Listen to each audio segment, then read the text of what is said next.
waxaa jiri jiray reer dhisan oo xaas iyo ninkeeda ka kooban. reerkan waxay haysteen hal wiil oo ninka xaaska ay u dhashay, waxayna ahaayeen kuwa jacayl markoodii hore isku guursaday. noloshoodana waxay ahayd mid farxad, kalsooni iyo jacayl ku dhisan. ruux kasta oo jacayl iyo farxad ku nool, laba isqabta ha noqdeen ama laba israbta, sidoodaba ma waayaan saddexeeyaha waxaa loo yaqaan cilmi boodhari ayaa waxa uu yidhi, haddii uu faqrigu qof ahaan lahaa waan dili lahaa.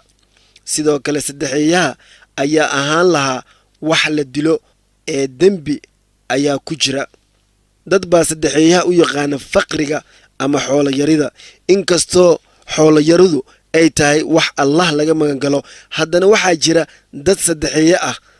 dadka isjecel soo kala dhex gala, waxay doonaan ha ku soo kala dhex galaan.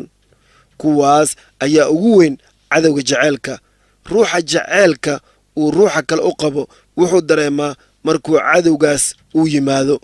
haddaba reerkan oo farxaddooda wata ayaa maalin maalmaha ka mid a xaaskii waxay ninkeeda u soo jeedisay in uu adeegto uu u keeno, iyadoo ka cawatay in ay ku badan tahay howsha guriga. ninkii wuxuu u tegay shirkad dadka adeegto u keenta. kadib gabadh adeegto ah ayaa loo keenay. gabadhii kale ee xaaskiisa ahayd ayuu baray, wuxuuna ku yidhi, waatan gabadhii adeegtada ahayd ee aad iga dalbatay. shaqada guriga ayay kala tustay, wayna caawin jirtay inta ay guriga iyo howshiisa si wanaagsan ay u kala baranaysay. kadib gabadhii adeegtada ahayd waxay damacday wiilka reerka lahaa, waxayna ka heshay naxariistiisa iyo dadka sida uu u ixtiraamo. gabadhii adeegtada ahayd lafteedu waxay ahayd mid xoogaa iska quruxsan. adeegtadii waxay noqotay ruux damac galay, waxayna ku dadaashay fursad kasta oo ay wiilkaas ku soo jiidan karto in ay samayso. khilaafka iyo waxa ay xaaskiisa ka diiddo in ay la socoto si ay fursad kasta oo ay heli karto ay uga faa'iidaysato. jacayl waali ah ayay u qaaday. damac oo keliya kuma aysan ekaan. nasiib wanaag, labada ruux ee isqaba ma aysan fahmin jacaylka qaaliga ah oo ay gabadhan wiilka u qaaday.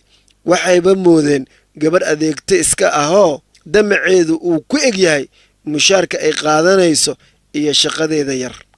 ilaan maba oga adeegtadu in ay reerka ku maqan tahay oo ninkaba iyo gurigaba ay doonayso inay qaadato. adeegtadii markii ay ninkii guriga lahaa ay rabto in ay la hadasho, hadalka wuu iska soo jarjaraa, isagoo danta uu markaas leeyahay oo keliya weydiisto.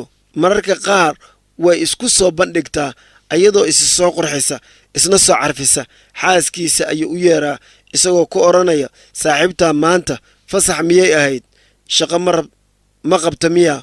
markaas ayay gabadhii xaaska ahayd howl u yeeshaa.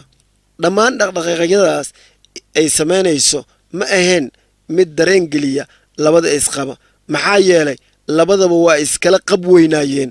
adeegto gabadha marna kuma aysan fikirin ninkeeda in uu adeegto hawoonayo. ninkana adeegto iska dhaafee ma uusan ahayn mid xitaa damacsan gabar kale. adeegtada qol gooni ah ayay ka deggan tahay xaafadda.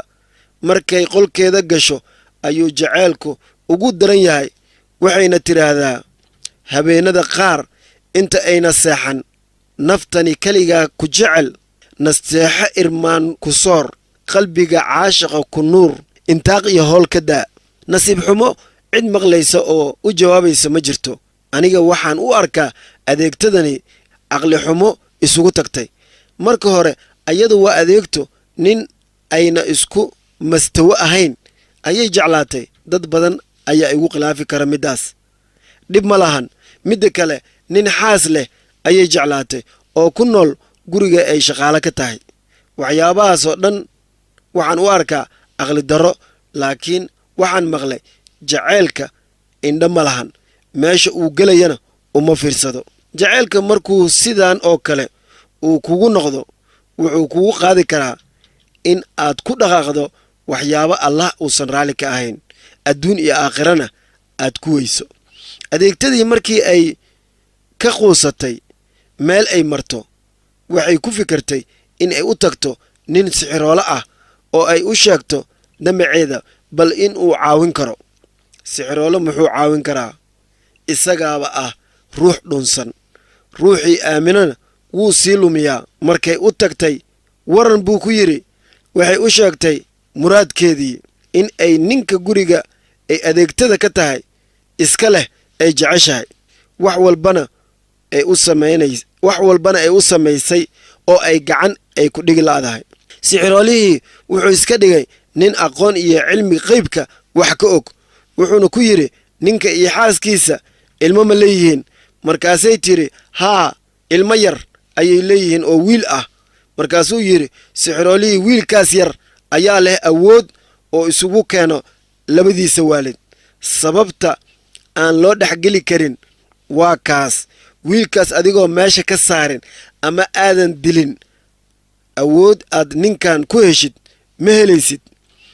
adeegtadii waa ay soo baxday ayadoo aad u rumaysatay sixiroolihii warkiisii. waxayna timid gurigii sidii ay wiilka yar ku dili lahayd ayay ku fikiraysay. hooyadii wiilka dhashay waa hooyo feejigan. inkastoo dhagarta adeegtada ayna war ka qabin, waa mid u taagan har iyo habeen ninkeeda iyo wiilkeeda yar, waxyaabaha ay u baahan yihiin iyo baahiyaha ay qabaan inay guddo.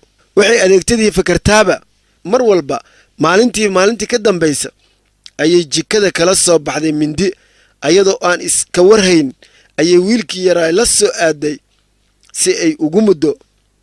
waa ruux uu allah fadeexeynayo, ceebteedana uu bannaanka keenayo. kadib waxaa ku soo yaacay ninkii iyo xaaskiisii oo la yaabay adeegtada iyo waxa ay samaynayso. naayaa bay yidhaahdeen. ayaa miirkii ugu horraysay u soo laabtay naagtii. maxaa samaynaysaa ayaa lagu yidhi. qosol ayay la dhacday. maya, waxba ma samaynayo ku tiri. waa la kaxeeyey saldhigga booliiska ayaana la geeyey. arrinteeda iyo wixii lagu arkayna booliiska ayaa loo sheegay. kadib booliiska waa ay xireen. waan baaraynaa ayay yidhaahdeen in ay tahay ruux fiyow iyo ruux waalan. sheekadiina intaa ayay inoogu dhammaatay. waana idinkaga mahad celinayaa sida wanaagsan ee aad ila socoteen. fadlan sheergaray si ay dadka looga faa'iidaystaan, isla markaasina leeg saar.